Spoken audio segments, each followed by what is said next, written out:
Fichar ou não fichar? Eis a questão. Essa é uma das principais dúvidas dos candidatos ao CACD. Vale a pena fichar livro ou não vale a pena fichar livro? Nunca se pode dizer que um método nunca tem utilidade. Cada pessoa tem as suas especificidades e algumas pessoas funcionam, o método de estudo para elas funciona única e exclusivamente por meio do fichamento. Mas essas pessoas são minoria. Como regra geral, o fichamento é pouco produtivo, porque ele consome um tempo muito grande do candidato e dificulta a assimilação. Para a grande parte das pessoas, o processo de fichamento não é nada mais do que a transferência do conhecimento do livro, da obra ou do artigo para o papel. Um papel que você não vai levar para a prova. O que você vai levar para a prova? A sua memória. E para isso você precisa de uma quantidade de leituras maior e com maior densidade. No início do processo, a maior parte dos candidatos é descrente. As pessoas acham que elas não vão conseguir ler o suficiente e que elas não vão conseguir memorizar tudo que é necessário.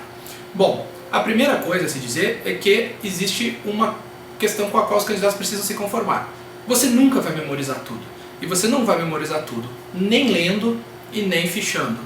Por mais que você leia, por mais que você estude, você nunca vai assimilar todo o conteúdo. Então esse é o primeiro ponto. Você precisa estar ciente de que você nunca vai memorizar todo o conteúdo.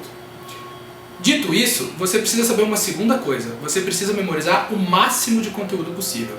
E memorizar o máximo de conteúdo possível passa por um processo, pelo menos no início do desenvolvimento da preparação, que demanda do candidato uma grande capacidade de sacrifício.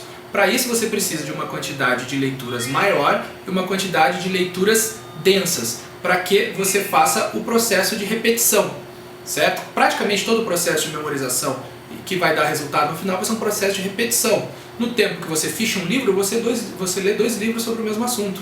Você vai somar a sua leitura densa com a aula, com o exercício, com a repetição pela aula, com a repetição pela leitura lá na frente, em outro momento do processo de preparação. E é por esse processo de repetição em que você tem a aquisição do conhecimento pela leitura densa, com leitura de obra completa, que é o que eu recomendo, a repetição pelo exercício e pela aula e a retomada da leitura aprofundada é que dá para os candidatos o conjunto, né, de conhecimentos necessários para ter um bom resultado nessa prova.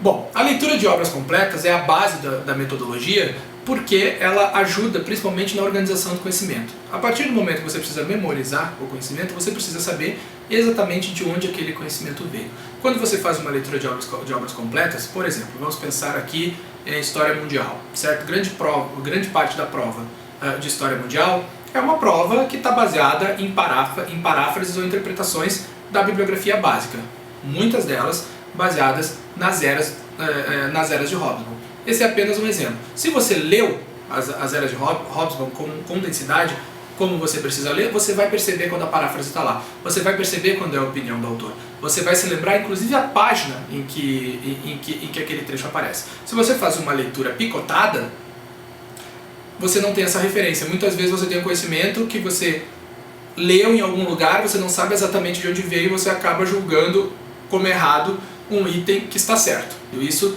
só se consegue por meio da leitura contínua, de preferência com base em obras completas. Você vai ler sempre obras completas? Não necessariamente.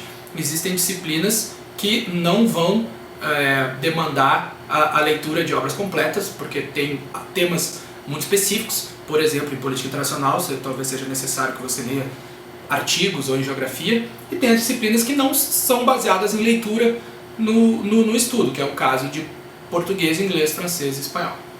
Bom, quem diz que ler uma obra completa não é necessário, tem 2 hipóteses. Ou, digamos assim, está de certa forma não sendo muito sincero, ou nunca fez a prova, né? É impossível você passar do CACD sem ter uma leitura densa de obras completas, mesmo que não seja em grande quantidade. Você precisa entender que o processo para chegar ao bom resultado no CACD demanda um grau de sacrifício e um grau de esforço no primeiro momento para quem está iniciando a preparação, para o qual os atalhos não são exatamente o melhor caminho. Isso significa que os atalhos são inúteis? Não significa que os atalhos são inúteis. Significa que os atalhos são feitos depois que você já domina o percurso. Enquanto você não tiver uma noção muito boa do conjunto, a qual você resolve com o seu esforço, você não vai conseguir ter o nível necessário. Não esqueçamos nunca, no momento nós estamos falando de um concurso que está oferecendo uma média de 20, 22, 23 vagas em ampla concorrência a cada ano. Né? Para isso, para você ser aprovado, você precisa ser mais do que excelente. Se você não for mais do que excelente, você não vai conseguir. E para que você consiga, você precisa de muito conhecimento e de muito estudo. E a metodologia certa, acredita em mim, não é o atalho.